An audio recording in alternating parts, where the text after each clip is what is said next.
Today's webinar is going to talk about decision traps and cognitive biases.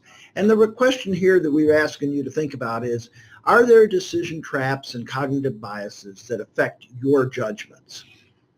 And that's what we'll be focused on today. And thank you for those that already did the pretest, and you'll see how we incorporate the results of that pretest into the presentation.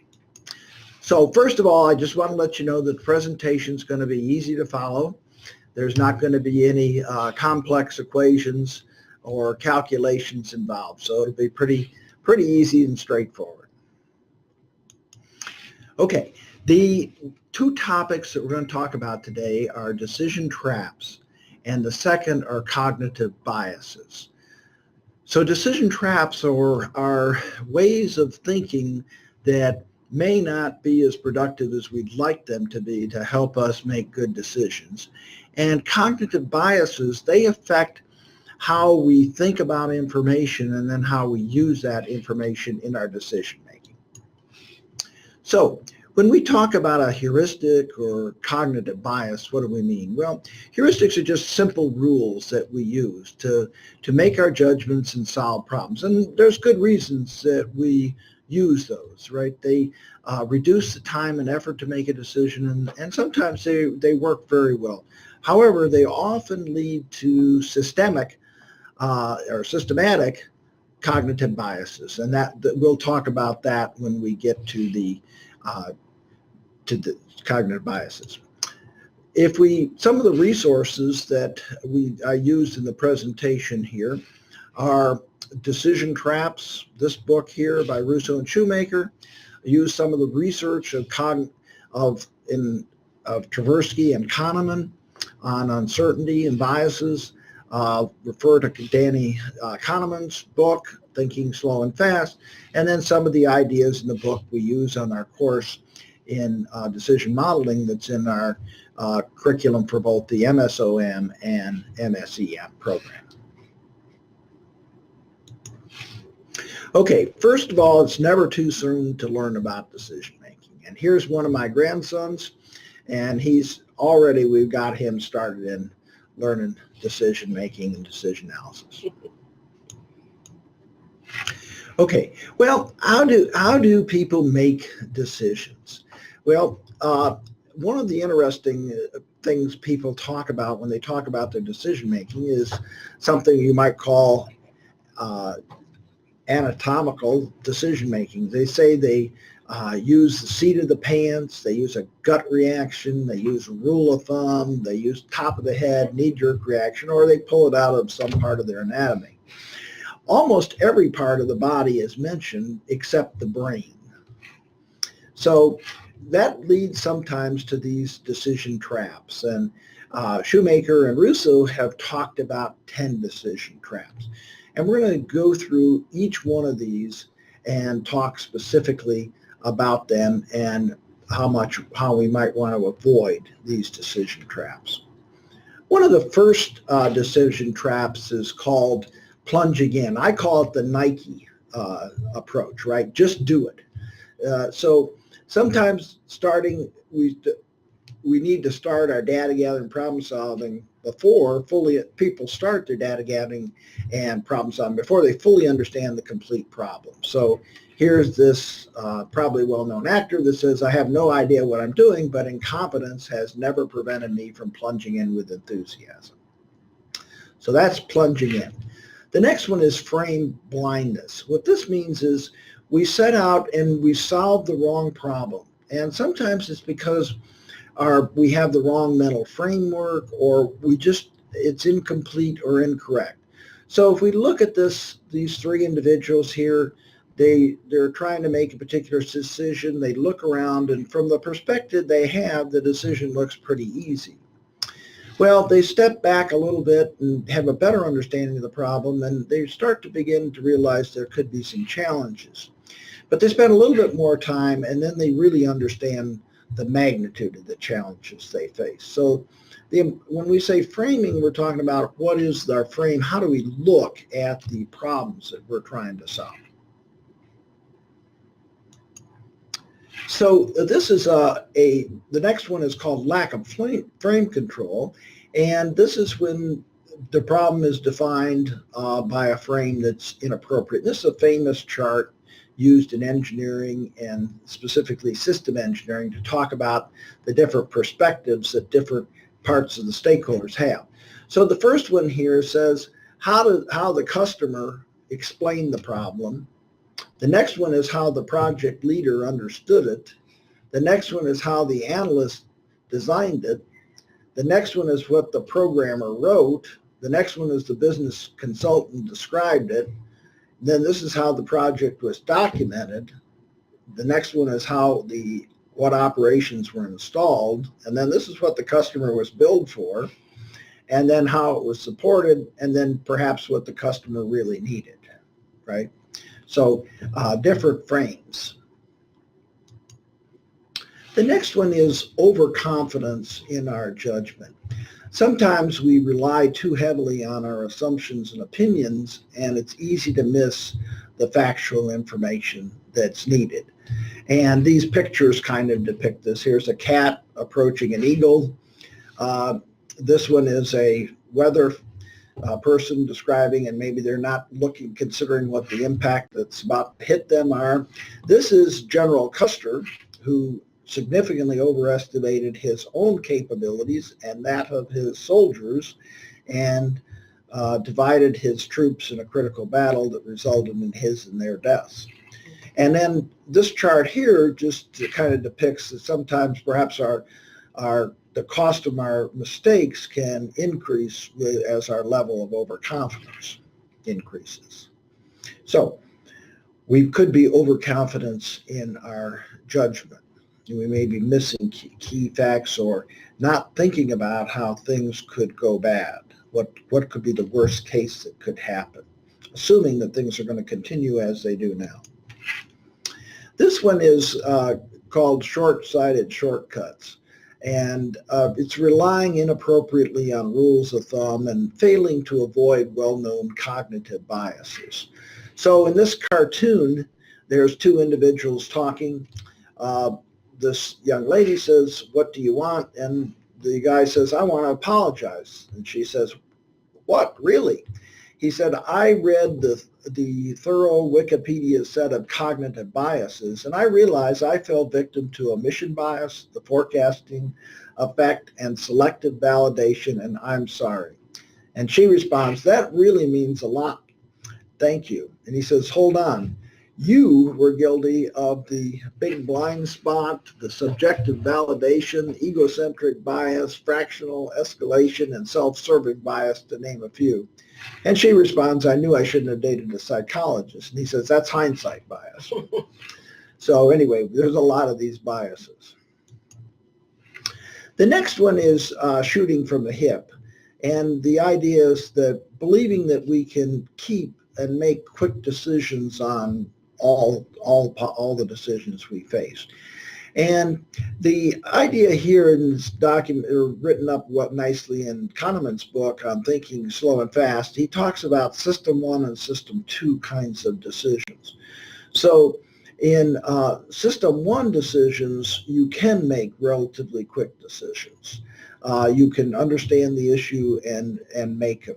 But system 2 decisions are the ones that are so important that you need to be slow, more deliberate and thoughtful and more reflective, and it's going to take more time to make those.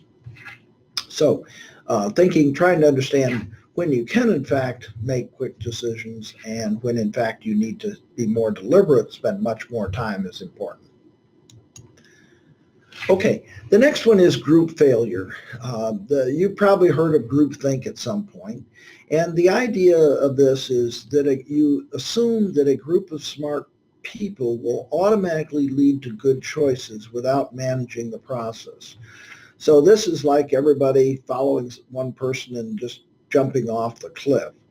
Groupthink, this picture shows that groupthink is implied that everybody really has the same mind meld. Now, obviously, like in this cartoon here, the leader says, "We are firmly opposed to any form of groupthink." And then everybody says, "Right, JB, right, JB, right, JB, right, JB, right, JB." Okay, and the group think is when down here at the bottom it says it's when we have a problem and we do minimal discussion of the problem and the alternatives. We don't want to have a lot of conflict, so we kind of go with the first person's thought. And instead of that, what's important on very important problems is that we do what we call divergent and then convergent thinking. We deliberately take time to think hard about the problem, gather stakeholders with diverse opinions and different knowledge, do some research, and broaden our scope of the problem. And then later, we still need to get to action. That's where we do the convergent thinking. We take among those the ideas, the important ones, we think about the key issues, and then we converge on a decision that is the most appropriate for the situation. So we need to avoid groupthink and have a process for important problems that involves both divergent thinking and convergent thinking. Okay, the next one is fooling ourselves about feedback. So we sometimes fail to interpret the evidence from past outcomes either through hindsight or ego issues. So the cartoon over here on the left says, it was so obvious that this Bali bombing was going to happen. I can't believe the government couldn't foresee it. I just can't believe it. And the person they're talking to says, well, gee, where do you think the next one's going to be? And then he says, the next one won't be so predictable. That's obvious. Anyone can see that. And this cartoon depicts the idea that of hindsight bias, that and everything that you look at or you perceive has a way of proving what you believe. So you're only looking for facts to confirm your belief. So what we should do is, of course, think in terms of maybe we need to change our beliefs as there's new issues and new things are involved. Look to possibly disprove our beliefs as opposed to prove them. Okay, one of the things, it's called a learning organization, a lot's been written on, but not keeping track of our decisions and outcomes and not learning from them is what the ninth decision trap. And some organizations have a culture of lessons learned. They have a whole plan for documenting that, and others do not. And part of the thing called the balanced scorecard that has been used by a lot of organizations, and a lot's been written on it, there's books on it and different applications, is part of that is in there is the learning, and it's documenting what the organization learned. So that's an important trap, not keeping track. Okay, and then finally, the closely related to that is failing to audit our decision process, failing to develop an organized approach to understand our decision making, and thus exposing ourselves to the 9 decision traps. And so this chart over here talks about the idea of good decisions versus good outcomes. We can make good decisions, but we still can get a bad outcome. But if we make a bad decision, we would expect to get a bad outcome, but we could be lucky and get a good outcome. So failing to audit our decisions is the 10th decision trap. And so we can think about, could ask ourselves, well, what should we have in a good decision? And the research in the field of decision analysis that we learn in our course is there's 6 elements. And one of them is an appropriate frame. We've got to understand the right problem. And then another thing we need creative, doable alternatives. If we have nothing but bad alternatives, doesn't matter how much we think about them, we're going to have a bad decision. Getting good information about the alternatives, what could go wrong, what could go well. Understanding our values and the trade-offs between them is very important, because many times we have to trade off things. And then we should have logically correct, sound reasoning. And then all that doesn't matter if the leadership and the implementers are not committed to implementing. So this concludes our brief discussion of the 10 decision traps. Now we're going to go into the cognitive biases.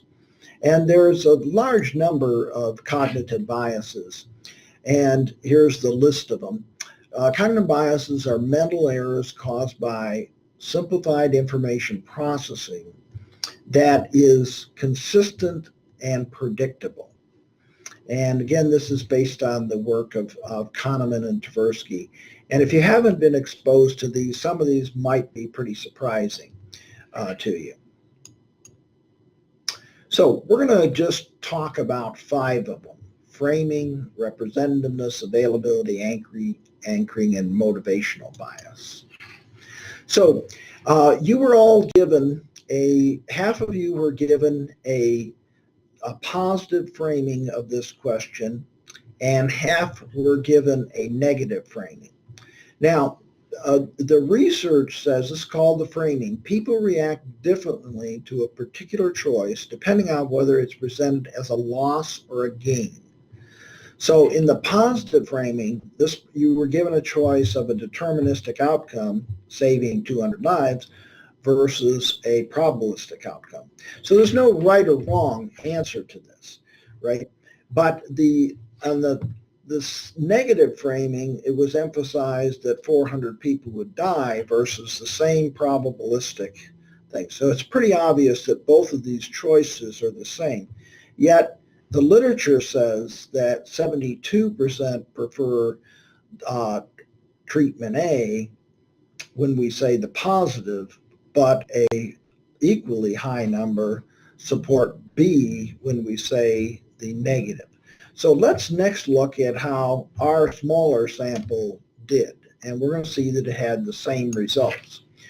So when in fact we framed it as this one, the 200 lives saved, over approximately 60% chose the 200 lives saved. But when we framed it with the negative view here of 400 people die, the 60% switched and favored the probabilistic one. So we got in our relatively small sample of about 50 here, we got almost the same conclusion as was done in the original research. And this has been shown over and over again in a lot of different applications. So framing is very important. Okay, the next one, and Mary Price is going to help me do this one too. So we're going to ask you to choose which is more likely here. Number 1, which is a head, tail, tail, head, or number 2, which is 6 heads in a row. So those of you that are online, please select from the poll here a 1 or a 2. And we'll give you a couple of minutes to respond.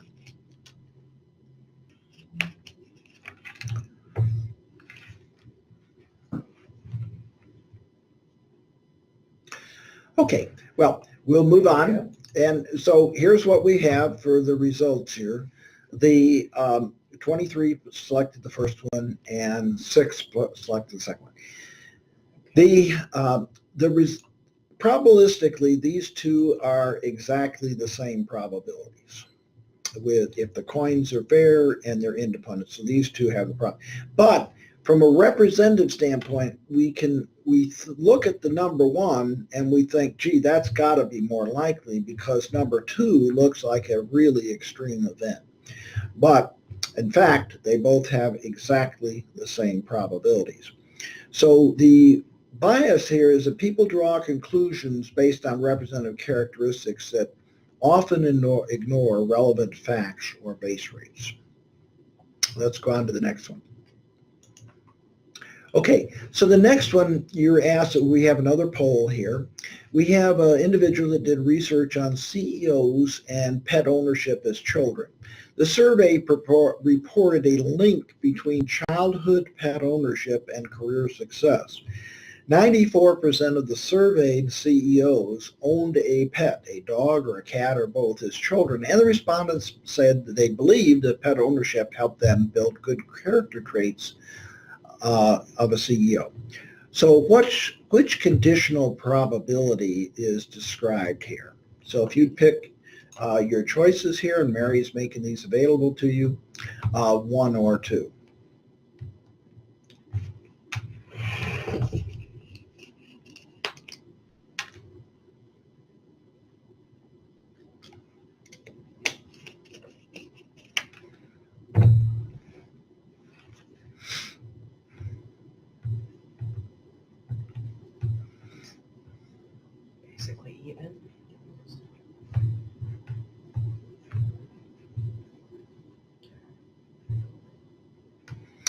Okay, so we'll stop here. So the correct answer here is number 2. And number 2 says the probability that given you were a CEO that you owned a pet was 94%. And so the other one says the probability that you're given a CEO or that you are a CEO given you owned a pet was 94%. Obviously, when we think of it that way, could not be correct.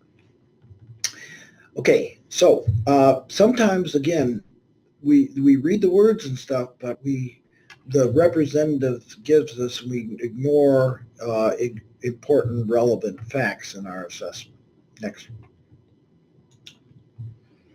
Okay, so the next one, we ask you which 7-letter word form is the most common in the English language, number 1 or number 2? So we ask you to respond to that. So Mary has put this up.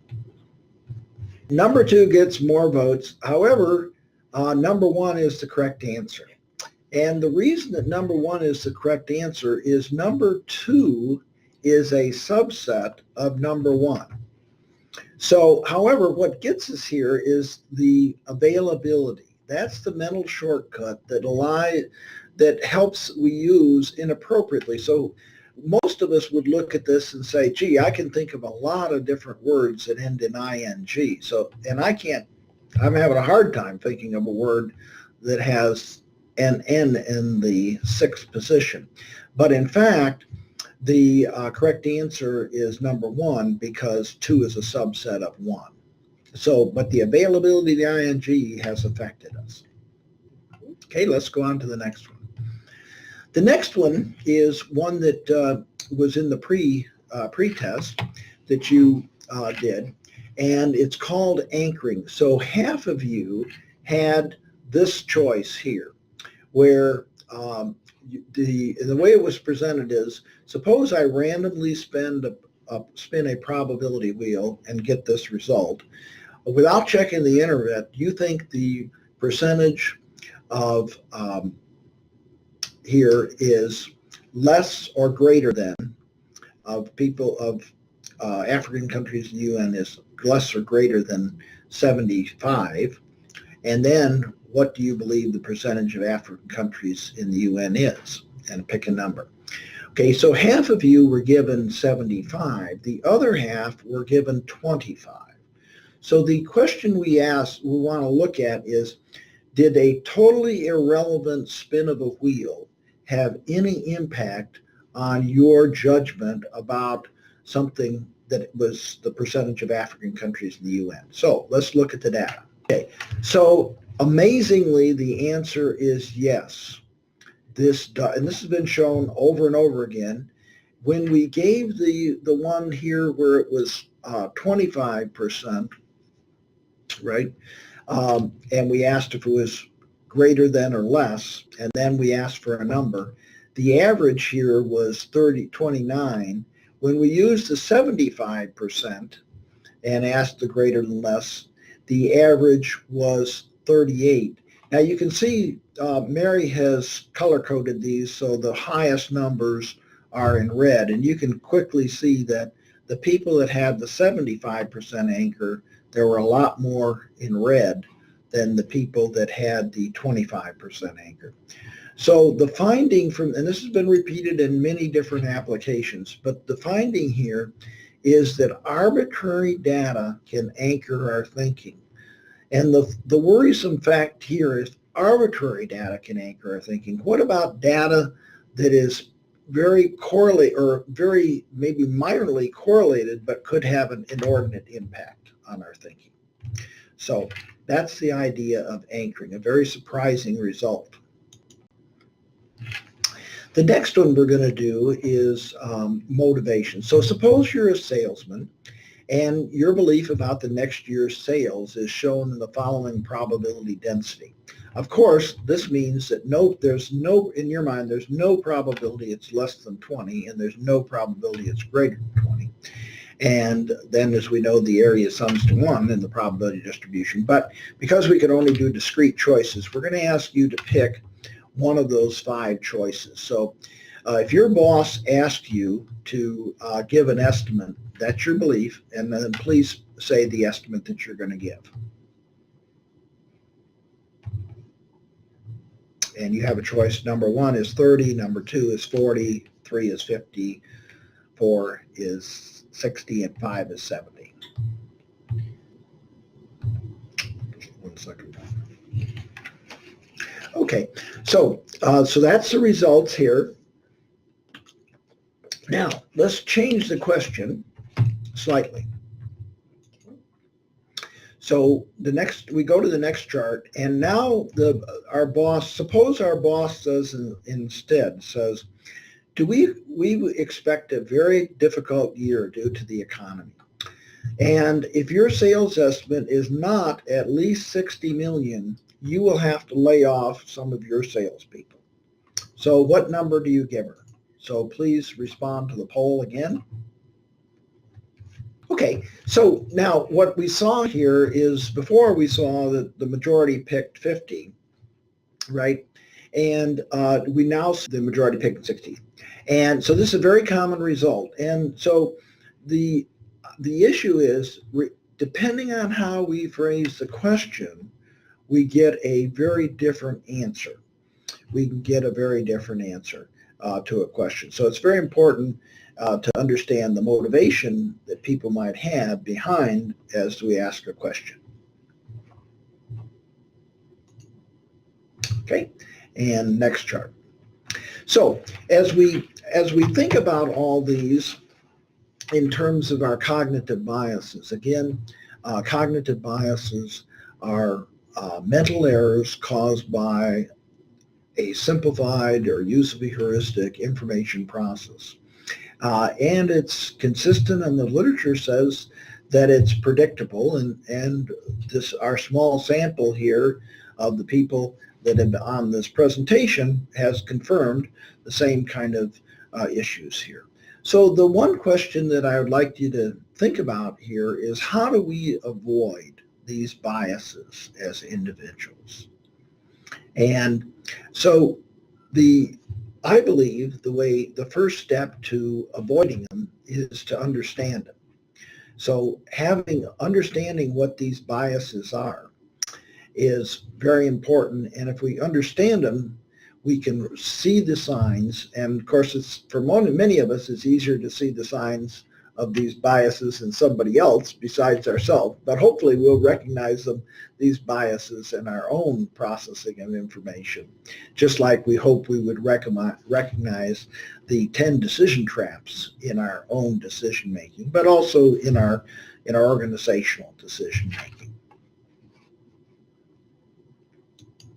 So, and that's really organizational decision making is really what all this is about, because most important decisions are made in organizations.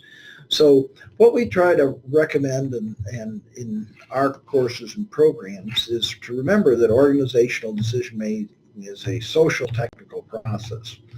We've got to design a process that has the right people, that have broad and deep knowledge about the problem.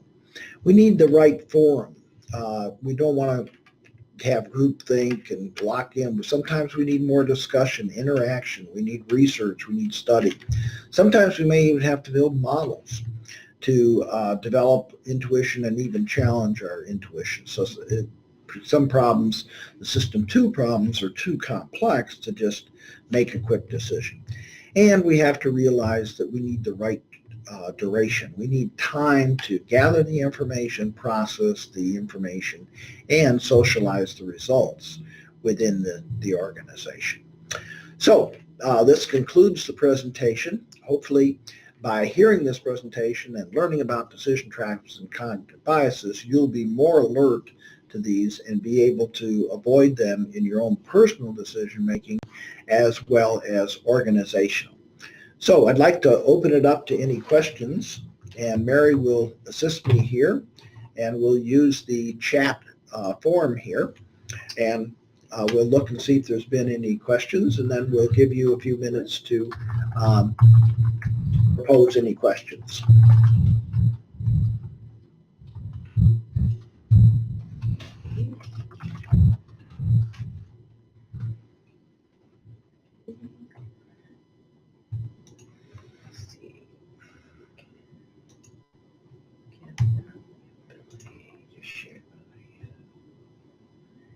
Don't know if that'll work.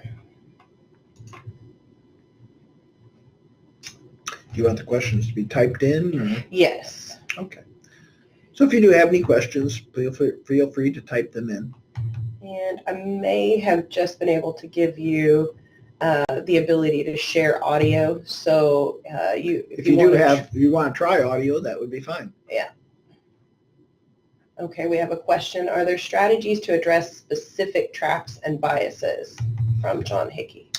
Yeah, I think there are, John. That's a great question. And trying to talk about them, each one, right? For example, let's take one like groupthink, right? So one of the strategies has to be, you have to ask yourself, are we going too quickly to a solution here? And should we, in fact, do the more divergent thinking, and then convergent thinking? So I think the answer is yes, and we tried to talk about some of them. Okay. Another question was, what is the difference between decision analysis and ops research? And that was Manassas. So operations research, decision analysis is one of the operation research techniques. So it falls within the probabilistic operations research technique. So it falls within that. And within the professional side of ops research management science, decision analysis falls within that professional society. We've got a question here about which of these causes the most problems in industry. And that's a very good question. Groupthink would probably be pretty high on my list, because based on my personal experience, that can have significant impacts and on industry. So that would be one. But I'm sure that some of the others would have significant impacts too.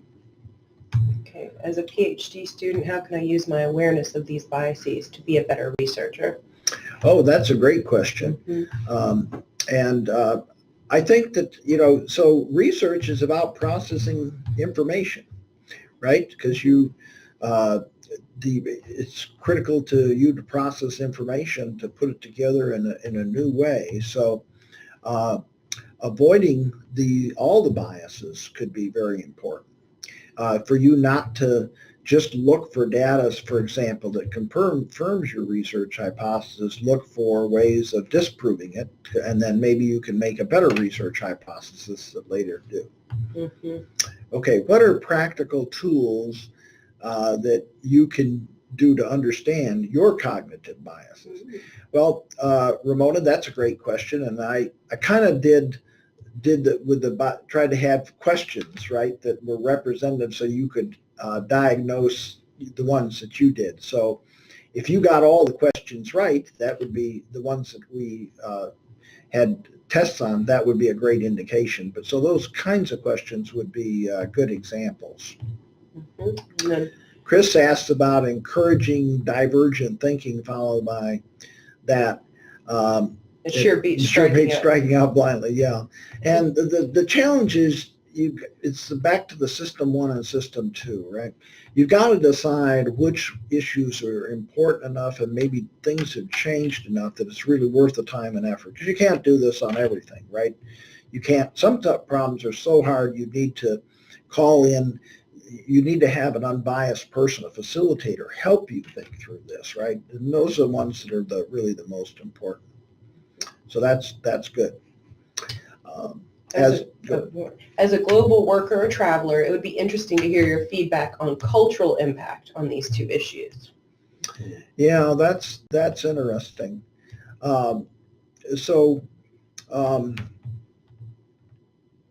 And I would, that's very interesting. I think that my guess is, I'm not an expert in this, but my guess is that some cultures might be more susceptible to certain cognitive biases than others based on that. But I really haven't studied that. That's a good question. Haven't really studied that to give you a good answer. Research. Yeah, that'd be an interesting research idea. Any book recommendations that are less academic on the topic? Okay. Well, that is a good one.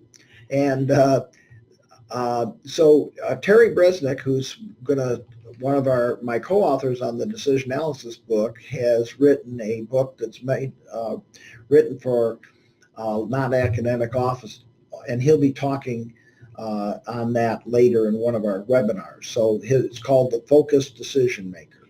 So you might want to look at that one as a topic. The Decision Analysis Handbook that Terry and I and two other authors wrote, we deliberately wrote that as very readable. Because we wrote it for a wide audience, although it has some advanced sections too. And Chris said, yep, cultural context influence our thinking. Yep. Mm-hmm. Yep, and here's Terry has posted this here. Is focused is an acronym and is spelled out as shown here. So I think he's in the process of typing it for us. Mm-hmm. So if they're interested in... but he has in one of our subsequent sessions, Terry will be talking about his book. Okay, be happy to... here's another question. What about forced choices? For instance, for the coin flip scenario, we had to choose number 1 or number 2, while the group may have responded differently if given a third option of equally likely. Okay. No, I think that's a fair point, a good point. I deliberately tried to trick you, though. Right? To get for it. And no, people could have, if they could have put that on a note to me and said, I think it should be equally likely. But again, with the frame here, I kind of framed it to lead you that way. So I'm kind of using the cognitive biases here too. But I think that's a fair point.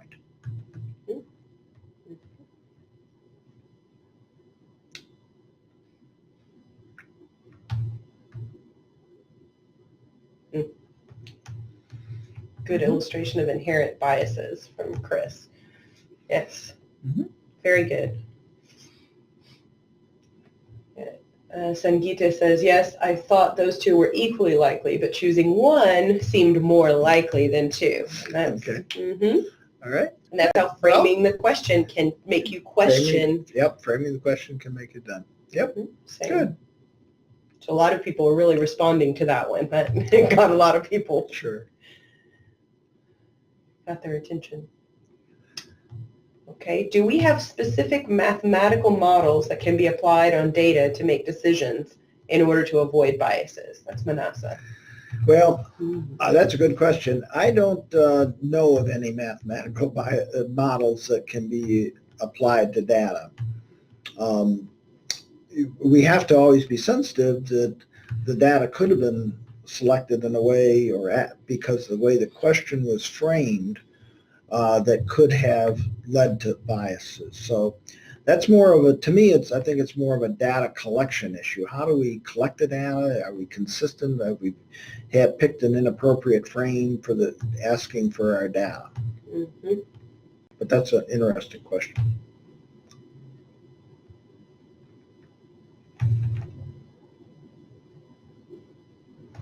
Really good responses.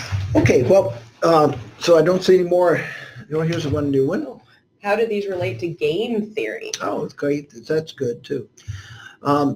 So game theory is related to, how you make your decisions in light of what others could do, right? And thinking as in the game of what you could have game theory that is cooperative game theory, where you're trying to cooperate with somebody to make a decision, or adversarial game theory. So that adds some additional complications to both the decision traps and the cognitive biases, but they don't haven't really been focused on that, but that's a very interesting question. Okay, well, we're coming to the end of our time, but I want to thank everybody for taking the time to participate, and I want to especially thank Mindy and Mary for all their work in helping me prepare for this, and especially with the polling and the pre-test before. So thank you very much. Okay, and thank you for attending, and we look forward to having you attend in the future webinars that we have.